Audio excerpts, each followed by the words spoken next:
Hello, everyone. Welcome back to the Victory Road World Cup of Pokémon VGC, sponsored by Elgato, Gigi Tour, and Metafi. My name is Ben Kiriakou, joined here by Jamie Boyd for this final match, the grand finals, in fact, between Canada and Thailand.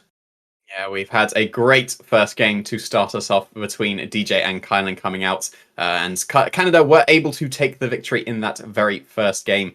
And we have been seeing such a trend of 4-0 wins, so we'll have to see if that is going to continue in this very final round in the grand finals. So yeah, we've had a great first game, and we can move on to our second game coming out here, and it's going to be between Ryan and Narawitch. Yeah, you've seen a little bit of a preview of their teams that are going to be battling up against each other. Something to look forward to. But in the meantime, let's just have a quick look at the stage of the event that we are. As we said, we are 1-0 to Canada at the moment. We've got lots of games coming up for you. If you've only just joined, these are the games as they were played in order. So we're going to be joining both of these teams along the journey all the way through to the crowning of the new champion of the World Cup. Yeah, so it's going to be a great grand finals. We've already had such a fantastic game to kick us off, so I'm sure that it's going to continue. As we move on to our second game here, like we said, we are going to be featuring Ryan versus Narawitch coming out, so we can have a look at what the players' results here, and the player profiles as well, so we can see how they've done so far in this tournament. Yeah, and as you'd expect for two teams that have been getting to the finals, they've done very well so far in this tournament. Very much so. Ryan, with a bunch of achievements in live events between 2019 and 2022, a couple of regionals, top 8, top 16, getting to the World Cup and playing for Canada in the last year's World Cup as a competitor, not quite making it through to this stage, but I believe Canada had a pretty good run last year as well. And the top 16 of the Road to Frankfurt tournament that Victory Road hosted as well. Yeah, and Narawitch with some great achievements as well, able to make it to the finals of the Thailand Nationals this year, so definitely a force to be reckoned with, and managed to make it to the top 8 with Thailand like they did previously in that last World Cup. It's been very impressive to see a top 8 finish and then into at least a top 2, maybe even a champion as well. And Narawitch does have to try and bring it back for Thailand at this point. They are down a game, so they want to be getting some momentum back. Then Narawitch does want to be taking this game. Yeah, and Narawitch is one of the top players of the Thailand team. Was with 2021 a really MVP of Thailand, 18th place in the player rankings with a 6-2 record. So continuing that streak, 4-2 at the moment in World Cup. Ryan, however, being 6-2 and it's been improving, so to speak. We were just having a little look at the statistics behind the scenes before coming live, and Ryan started off with an 0-2 record, and that was in the qualifier stages, lost the first 2 games of World Cup and then just won the next 6 and just been in absolutely incredible form. Also undefeated so far within the top 16 bracket, winning all 3 matches played for Canada, 2-0 so far in the top 16. Very, very impressive coming out from both of these players. And now we can have a look at their teams. It does seem to be somewhat tried and true Pokemon coming out. We've seen the 6 Pokemon that Brian have used quite often. They are a very, very good pairing to have together with the Swordfish. And then you've got the Incineroar, Rillaboom, Grimmsnarl, and Thundurus to round it out. Coming out for Narawitch's side of the field, though, they are some familiar Pokemon, but the Ghost Psychic Pokemon does seem to be a little bit different compared to what ended up winning the World Championships. It's going to be Lunala over the Calyrex Shadow Rider. It is, and that makes a really big difference to, the composition of the team. A Calyrex Shadow Rider does take advantage of being faster than really anything on the field. So, you've got the options for those Will-O-Wisps and Snarls, as we saw in the World Championships in the finals. But as a different point, you get like a little bit of Trick Room option here for Lunala. You get the option for supportive moves like Wide Guard and Hypnosis, maybe, if you want to chance your arm at taking an early advantage. But of course, you also get access to that Shadow Shield, and that does make yourself a little bit more consistent at taking damage, especially in the early games, getting yourself set up so that all of the rest of your Pokemon are doing as much as they can. Ryan's team, on the other hand, a little bit of variation about what Ryan's going to be using. these sort of compositions are all slightly tailored to the trainers that are using them, since pretty much every trainer has got one of these teams in their arsenal. So be interesting to see what decisions Ryan has made, whether he's gone a little bit more offensive, with the Defiant Thunderous, maybe getting those airstreams off, a Life Orb on the Kyogre to do maximum amount of damage, or maybe it could be a little bit of a one of those prankster Thunderouses that we've seen on, say, like the French Rain teams with some more defensive items elsewhere as well. So a lot of range in what Ryan can do with his teams, and it'll be for Narawitch to, I think, figure out what exactly what the choices are that Ryan's made in this set. Absolutely. Subtle changes like item choices, or even just a tiny bit faster training on any of the Pokemon, can make massive impacts in the game. So we'll have to see what is going to be coming out for both of these players. You'd expect some of the item choices, like on the Lunala, it does tend to be the Power Herb Meteor Beam set, so there's usually not many surprises there, but there are on all of the other Pokemon. Incineroar can carry Shuckleberries or Safety Goggles, or even we've started seeing Air Balloon pick up at the World Championships as well, so you can get a huge variance in what can be coming out here. But it's not the variance in the fact that both players are leading with their Zacians here, with a potentially Prankster support for both of them, but there is a Thunderous coming out for next to that Zacian, and then there's going to be the Grimmsnarl as well, so both potential Prankster Pokemon. We're seeing it from Narawitch's side, so it's going to be their Thunderous coming out here. We'll have to see if it's going to be the Prankster one or the offensive Defiant one. Yeah, and also we saw that Narawitch's Intrepid Sword did go off before Ryan, so maybe a little bit of speed advantage there for Narawitch, which could be important in the late game. We'll have to see, speaking about variation of choices and items and movesets, Grimmsnarl is one of those Pokemon. It's got too many moves for the ones that it has to, that it wants to use. It wants to use all of the speed control moves. Wants those screens, it wants a couple of damaging options, and so you have to narrow that down to 4 picks, and that will be really important if it's something like Trick Lagging Tail versus Trick Iron Ball, for argument's sake. Then it's going to massively change how this game goes. If it was a trick, it would have probably been targeting down that Thunderous, but it did switch into Incineroar. That would be immune to the Prankster trick that does end up coming out. So Incineroar not going to be swapping its item here, immune thanks to that Dark typing. So we don't get to find out the item on this Grimmsnarl, and we will not find out this game because the Behemoth Blade is firing off into that Grimmsnarl. It is going to be KO'd. One would assume it's either the Iron Ball or the Lagging Tail to be able to put a stop to the speed on the opposing side of the field, but we will not find out this game. Behemoth Blade is going to be fired off in return from Ryan's side of the field. With that Intimidate, it's still going to be able to do half damage to the opposing Zacian, so another one should be able to pick up the KO, but being able to take care of the Grimmsnarl without that trick being fired off in the Thunderous, that means it can be a massive threat going into the late game. And another threat that's coming out onto the field right now for Ryan's side of the field is that Kyogre. Not something that Incineroar really wants to be seeing. It does have the opportunity to go for Fake Out, but then, Kyogre's a perfect target for getting that max move off onto the field. You have got to be careful about that Gastrodon in the back, though, if you're Ryan.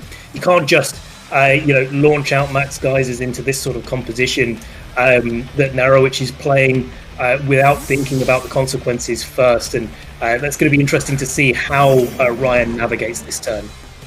Yeah, it's going to be always an awkward one that you do want to be Dynamaxing your Kyogre, especially with the Pokemon that's been brought for Ryan's side of the field.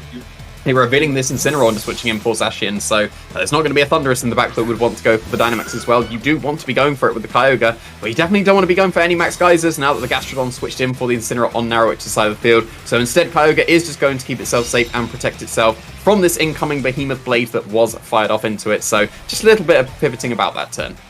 Yeah, and I like how both players are navigating this, right? Because, the Gastrodon is the safe switch in for Narawitch. He's played the first safe switch into Incineroar, the second safe switch into Gastrodon, just making sure that Narawitch is preserving all of his resources. But equally, Ryan's not letting Narawitch take any real advantage at the moment either. Protecting that Kyogre, stopping it taking damage from the Zacian, now bringing Intimidate and Fake Out onto the field in that Incineroar. And now that you know that the Gastrodon is on the field, you know exactly how to play the next turns, right? If Ryan's got the access to Max Lightning, it would be very easy to knock out the Zacian on Narawitch's side of the field, and equally could do some damage to the Gastrodon here. But it's not going for any damage into the Gastron. That's a Max Lightning being fired up into the Zacian. Zacian did manage to get some good damage into the opposing Incineroar. That didn't go for a fake out. It did take some damage from that Sacred Sword. But Max Lightning is able to take care of that Zacian because of that previous damage it took from that Behemoth Blade. It is going to be in range, especially because the Kyogre is going to be the Life Orb variant, so it's going to be doing extra damage as well. Parting Shot was the move of choice from Incineroar. If it's not clicking Fake Out turn 1, it's probably clicking Parting Shot. So now this Gastrodon is going to be doing almost negligible damage to whatever is coming in. The Electric Terrain has been set on the field thanks to that Max Lightning as well, so no Yawns can come out from this Gastrodon. So it's really not going to be too effective here. It's just basically its job is to sit on the field and stop any of the Max Geysers that come out from the Kyogre. It is, and it's going to be doing a fantastic job at that, but at the moment, the Earth Power is going to be going into the Zacian, not doing very much damage whatsoever. It does do a little bit more than 25%, though. I think it's quite important if Ryan is also running the substitute set on their Zacian, and if that's the case, then Gastrodon still manages to just break that substitute there. Incineroar coming in for Narawitch's side of the field is a good call to be switching in. The Gastrodon protecting it from those Max Geysers, so is free to do something impactful in this turn. Just Narawitch has to choose whether that's going to be a fake out or maybe just getting that parting shot into Kyogre and just stopping some of the offensive pressure coming out from this Kyogre, because now that the Kyogre is in the electric terrain, that Max Lightning is going to be doing a ton of damage.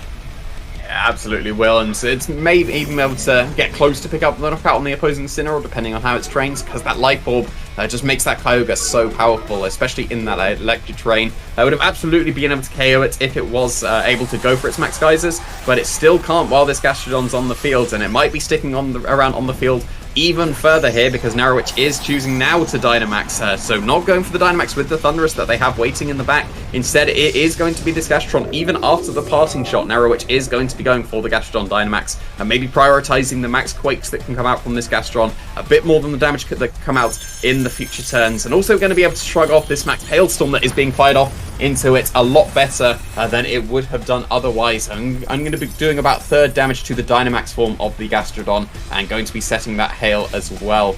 So now the Gastrodon is going to be able to do some reasonably good damage. Even though it is at -1, it's going to be doing a bit extra damage with the Max Quakes. Parting Shot is going to reduce the damage output that is coming out from the opposing Kyogre, so Narawitch is able to switch out their Incineroar here into the Thunderous that can no longer go for a Dynamax. If they stall out a turn of going for the Dynamax with the Gastrodon, this would have been an opportunity for the Thunderous now, which does love to go for that Dynamax option, but instead here is the Max Quake coming out from the Gastrodon, and it is going to fire off into that opposing Incineroar, and it's still able to pick up the KO on the Incineroar as well, even after that earlier Parting Shot. I do like that play coming out from Narawitch.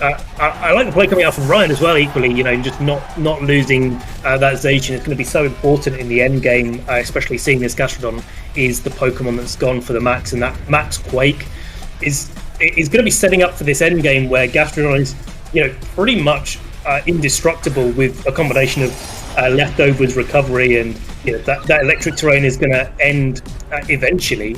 And so you need to, if you're Ryan, preserve the Zacian for the late game, where you need to be doing damage to that Zacian. Thunderous here, it's going to do lots of damage, but probably unlikely that it's going to be able to make its way through both Zacian and Kyogre without being knocked out even in Dynamax form, especially because of that Behemoth Blade, which Gastrodon handily resists. So really like the way that Narawitch is navigating this endgame. Yeah, going to be protecting their Thunderous from an almost certain KO from the Play Rough that was coming out from the Zacian. Max Lightning is going to follow up, so a very good Protect coming out from this Thunderous. Only going to be taking a tiny bit of chip damage through that Protect. Gastrodon is completely ignored this turn. It is free to go for another Max Quake. It's going to be able to get another special defense boost to be able to take on this Kyogre a bit better. Doing some very good damage to the opposing Zacian. Still not enough to be a KO, but it is going to be in range of any attack that Narawitch would want to go for in the future, including when the Gastrodon runs out of this Dynamax. It could still pick up the knockout with that Earth Power, especially because the Hail is knocking the Zacian down into the red as well, as the Hail is going to be taking down on all of the Pokemon here. Just getting that extra bit of chip damage, but it's very important to note, I think, that is not leftovers on that Gastrodon. Yeah, you're absolutely right, and I didn't notice that from the last turn. So that's a different choice than most players take, and I think Ryan's probably going to be pretty happy to have that in his favor. That's going to be a lot of damage that the Gastrodon isn't going to be able to tick up in the end game. But Narawitch still has their Incineroar in the back. It is able to go for a fake out now that Dynamax has ended on Ryan's side of the field, and so while the Zacian and the Kyogre very, very easily will be able to knock out this Thunderous in this turn, certainly the Zacian will be able to do it on its own. You've still got this problematic Gastrodon, even though its stats have been lowered. You've not got really a lot of damage to be able to work with here. Yeah, not really at all, and especially because that damage is going to be reduced from the Pokemon that would have done the most amounts, because that Incineroar switches in for the Thunderous and going to be intimidating the Zacian, so even if it's going for a Behemoth Blade into the Gastrodon, it won't be doing as much damage. It's not even going to be going for that, it's going to be protecting itself here, so going to try and stall out the last turn of the Dynamax of the Gastrodon. Ice Beam just doing no damage to that Gastrodon, even with the Life Orb coming out from the Kyogre as well, maybe doing as much damage to itself with the Life Orb. Max Quake is going to be fired off for the third time into the opposing Zacian, and that looks like it's probably going to be in range of the Hail as well, so that is probably going to knock out that Zacian with the Hail, and then you've got to break through this +3 special defense Gastrodon. Granted, it doesn't have the leftovers, so it won't be able to slowly recover itself back up, but you just saw how much damage that Ice Beam did with the Kyogre. It's just eventually going to knock itself out to its own Life Orb, maybe even before it KOs the Gastrodon. Yeah, I think the thing here is that you've got to go for a critical hit or a freeze and a critical hit. Either way, you need to get those critical hits down onto the field. And the trouble is there's that Thunderous in the back for Narawitch, waiting in the wings, so to speak, to be able to easily knock out that Kyogre.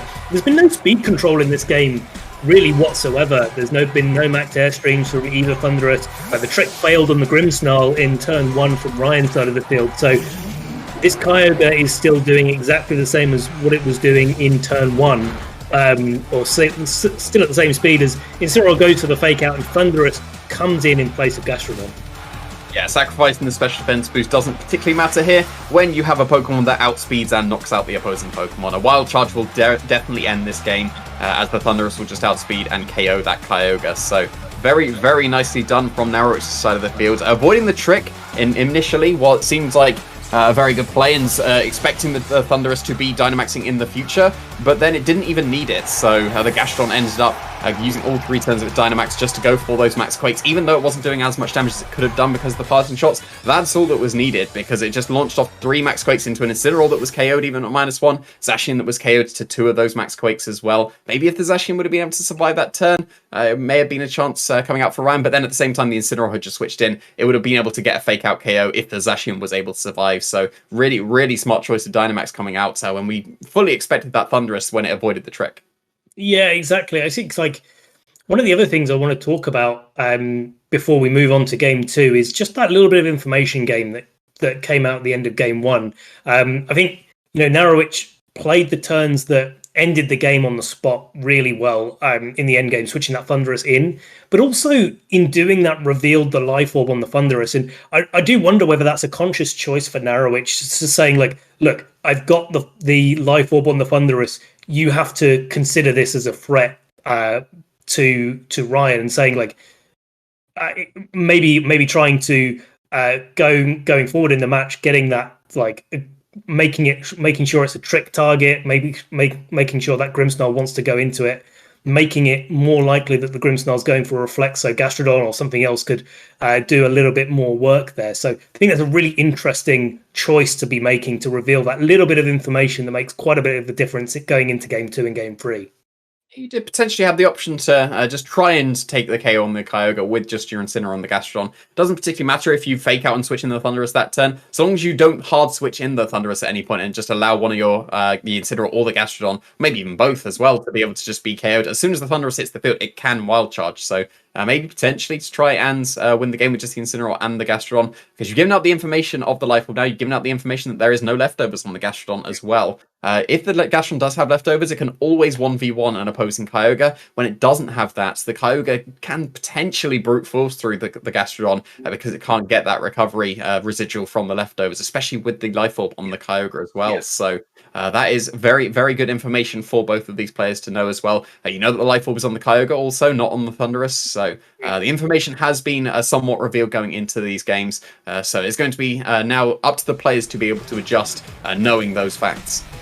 Yeah, exactly. As we've seen Zacian and Kyogre coming out for Ryan, a little bit of a mix-up on the leads there, bringing the offense turn 1 in Game 2. Zacian and Thundurus being the Pokemon of choice for Narawitch. I kind of like this adjustment from Ryan, just not bringing the Grimmsnarl. We know that Narawitch is going to have options in the way that that Narawitch plays the turn. If you lead Zacian and Grimmsnarl again, then the Grimmsnarl's probably going to be leaving the field without doing too much importance. So nice little switch up here, but Narawitch leading the Thundurus again does put a lot of pressure on that Kyogre, as Zacian typically isn't able to knock out Thundurus in one with Behemoth Blade.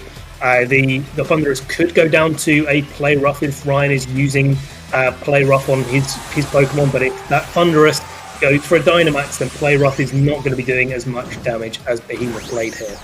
Yeah, if you do go for the Dynamax to the Thundurus, it's going to be able to get off one of its max moves. Assuming there's no Behemoth Blade critical hits, that would be the only way that would stop this Thundurus in its tracks at this point.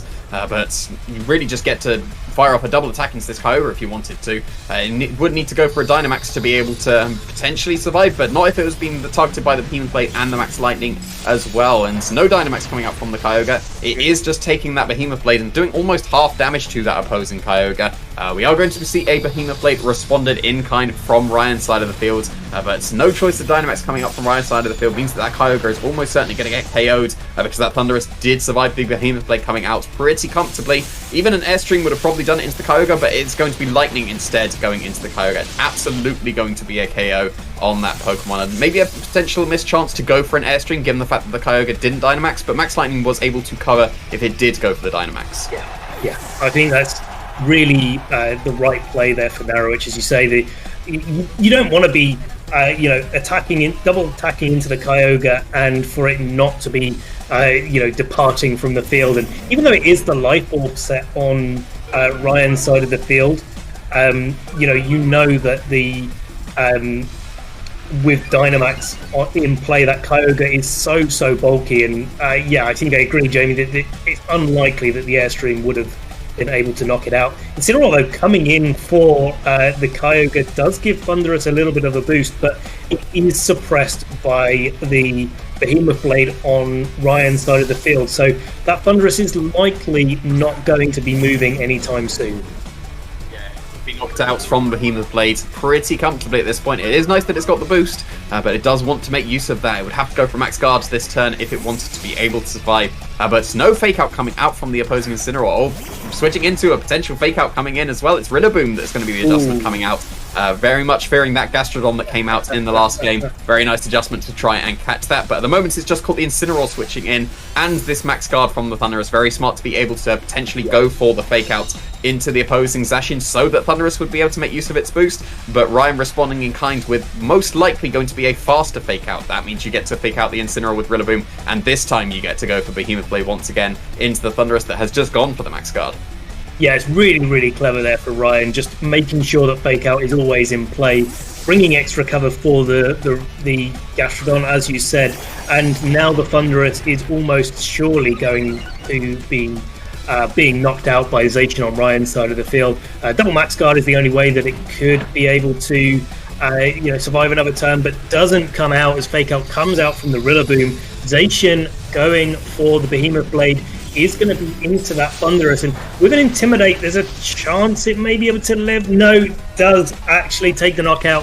Thundurus going back to Narawitch, and while Ryan did give it the boost, was able to really well position to make sure that it wasn't going to be doing anything with the boost.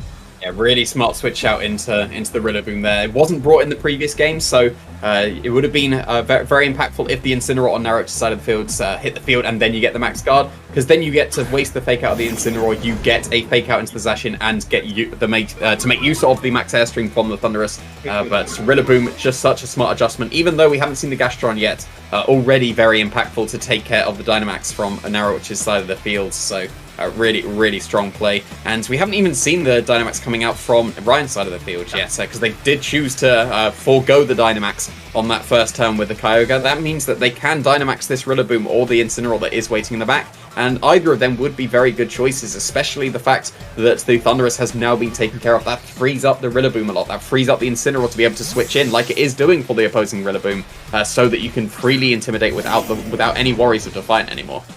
Yeah, and I think Incineroar is going to be one of those main targets really in this end game or mid game, moving towards an end game.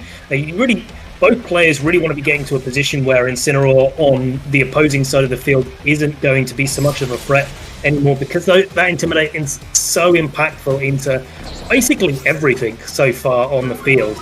We see a substitute coming out from Narawitch's side of the field, and that is going to be stopping Fake Out, stopping Intimidate, coming in. We see a Parting Shot coming out from the Incineroar, going to be dropping the stats and being able to switch into Lunala, which is the switch up. No Gastrodon in this stage. Of course, Incineroar did have to take Sacred Sword for its trouble, so he is getting slowly chipped away at. But this Lunala is coming in at a really nice time. You want to be able to knock out that Incineroar on Ryan's side of the field with that Meteor Beam. Yeah, that's a really smart adjustment, bringing this Lunala to this game. It's in a really good position at the moment as well. If you want to, you can very much go for the Meteor Beam into what was the Incineroar, and even if the Rillaboom switches in like it is, it would still take a lot of damage and still give you the +1 special attack boost. But you do need to be careful when you are using the Meteor Beam. The fact the Incineroar switched out, you want to be saving it so you can hit that Incineroar. At least initially, we're seeing this Behemoth Blade come out from Narawitch's side of the field, still doing half damage to the opposing Zacian, even with that Intimidate that it got before it set up the substitute. And Behemoth Blade is going to be fired back in response from Ryan's side of the field. You can either break the substitute or the Shadow Shield, and it looks like the substitute is what is going to be broken here. That is going to break the substitute, allow the Rillaboom to be able to click Fake Out into that opposing Zacian now, and Lunala does not choose to use its presumed Power Herb at this point. It is just going for Moongeist Beam instead, and if this is a double target into the opposing Zacian, that's probably going to be able to pick up the KO as it does, so a really, really good choice of targeting there, not using up the Meteor Beam this turn. The Incineroar is forced back on the field, and now that is a prime opportunity to go for it this turn. Yeah, it's really nice. It's forcing it back onto the field and just making sure that it's in a position to be targeted. And now the question is which of the two Pokemon left on the field is Ryan going to choose to Dynamax? I'd like to think that the Incineroar is probably the most sensible thing. If you're able to, if you've got a Dark type offensive move, and you're able to maybe use a combination of Grassy Glide and a Dark type move onto this Lunala, maybe you can knock it out, and then if the Incineroar's still got enough health, may be able to knock out the Zacian as well, especially since the Zacian has been intimidated. But of course, Narawitch still has that Incineroar in the back of their own. Even though it is on half health, it's more than enough to be able to deal with the Incineroar and Rillaboom on Ryan's side of the field, and at least slow the game down so that Meteor Beam can do its work, and Lunala can get some Moongeist Beams. Later in the game, you can bring back your Zacian and just really have the run of the game and just be able to target either one of Incineroar or Rillaboom really effectively. Yeah, it's really nice to be able to bring in the Intimidate from your Incineroar here, because the going to be Dynamax Pokemon on Ryan's side of the field, whichever one it is, does not want to be taking an Intimidate here, so it's going to be really nice to put a stop to the potential damage that could come out there. It is going to be the Rillaboom going for the Gigantamax this turn, so if the Lunala would have stayed on the field and clicked that Meteor Beam button, that would have probably been enough to KO that Incineroar, but going to preserve that instead. So you still get the Intimidate onto both of these Pokemon very nicely. No Fake Outs coming out from either of the Pokemon here. That allows that Zacian to get a very free substitute here. And Max Darkness is on this Rillaboom, so it does have access to knockoff there, but not firing off into the opposing Lunala. It is hitting the Incineroar that did just switch in. That means the Incineroar is going to make it through this turn. It can switch out if it wants to, and Intimidate wants it again. So yeah, just really, really targeting down this Lunala, going for both Dark moves coming out from the Rillaboom, as well as the Darkness, and then the Throat Shot follow-up. At least you can't go for a Parting Shot now with the Incineroar, so you'd have to hard switch it out into the Lunala if you wanted to reset those Intimidates, but a really, really nice switch in for the Incineroar there. Yeah, it's just really clever play by Narawitch there, just making sure that they don't take any disadvantage from this turn. The substitute on the Zacian just makes sure that you can waste out some potential max moves. And of course, the switch into Incineroar is pretty free regardless of what slot they go into. You get to scout for what moves that Ryan has on their side of the field and just make sure you don't waste your Lunala early. We see a Behemoth Blade coming into the Rillaboom in that slot, as well as a Max Quake follow-up as well. So lots of information coming out from Ryan's side of the field, really pulling out all of the stops here. Yeah, absolutely, but that is a big Flare Blitz into the opposing Rillaboom. Incineroar is going to KO itself to its own recoil, but very crucially, outspeeding Ryan's Incineroar here, so it was able to get that Flare Blitz. We'll never know if the Incineroar was targeting down the Incineroar as well to get that last little bit of damage, but instead, it is definitely going to be targeting this Zacian now, and it is going to be able to break the substitute as well. KOing the Incineroar, or at least it's KOing itself here, means that we are down to the last two Pokemon for both players. That means that this Zacian can't switch out of all those Intimidates. It is stuck at the -1 at this point. But you did give yourself a special defense boost on the Incineroar as well. Now it should be able to survive any of the Meteor Beams that could be coming out here. But Rillaboom's taken so much damage, it's almost certainly going to be in range of the Behemoth Blade. It is, and you've got a little bit of a choice to make as well. Like, do you go for the Max Guard here on the Rillaboom and try to eke out that extra turn? Maybe the Incineroar's Flare Blitz is enough to knock out the Zacian, and you've got a little bit of a game going on here.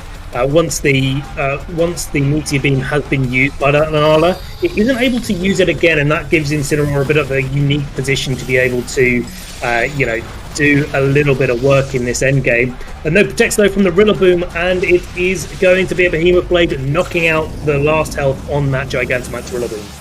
Yeah, one would assume it's Assault Vest at this point, given the moves that we've seen as well. You don't tend to have space for the Dark type move unless you're running that Assault Vest. So here we go. Here is the Meteor Beam. This is going to be the crucial part. Does the Meteor Beam connect? It's always incredibly nerve-wracking whenever you're clicking that button because it takes so long to find out, and it is going to be connecting this time.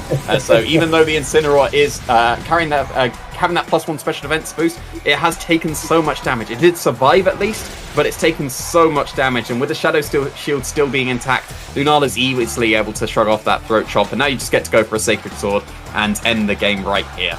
Yeah, you do. It's definitely game to Narawitch, evening up the set and breaking 2 streaks in one. A 6-game win streak for Ryan, put to a stop, as well as the little tradition we had forming of 4-0 victories in these high stage of the tournaments, and it will be Thailand evening up the score 1-1. But that's what you want to see. We want to see a 4-3 win. We don't want to see it just a 4-0 and then it's over. We want to be going right to the wire. And now we are 1-1, so very much still the potential for that. So very, very well played from both of these players. Some great adjustments coming out from Narawitch. Really smart to just go for that Gastrodon game plan, even with the potential of the Dynamax Thunderous, Dynamax and Gastrodon instead, and then completely ignoring it in that game 2 and going for something completely different. Bring the Lunala that they didn't bring to the previous game, and just leaving the Gastrodon on the bench and really catching that Rillaboom really nicely. Yeah, and I think the Lunala, in contrast to a Calyrex Shadow on those sort of archetypes, really actually allowed Narawitch to be able to form those sort of end games and make those different game plans in the matchup that he was playing against. Whether or not it was clear that Ryan was going to use this sort of Swordfish composition in this match or not is unclear. It'll only be down to Thailand's players to know what they were exactly expecting, but it did offer a really quite positive matchup overall. And I think Narawitch showcased exactly how well that you can play that matchup if you're, thinking a few turns ahead and just, getting all of the impact from every single one of your Pokemon at all times. Yeah, absolutely. And so we saw a stop to that from Ryan. It was really smart with the fake out, pivoting out, because you were going to be able to make use of the Thunderous, getting that Defiant boost. If you just switch in the Incineroar and Max Guard, you can go for the fake out, but really smart adjustment with the Rillaboom having the double fake out and switching out that turn, catching it very, very well. Unfortunately, not enough to bring him back into the game at that point, but just some really, really nice plays coming out, and very much what we want to see coming out in this grand finals. Definitely is, and we've got lots more to see. So without further ado, we're going to be taking a short break right now. We'll be back in just a few moments with William versus Papon in the third set and we'll see who takes the lead now that these teams are 1-1.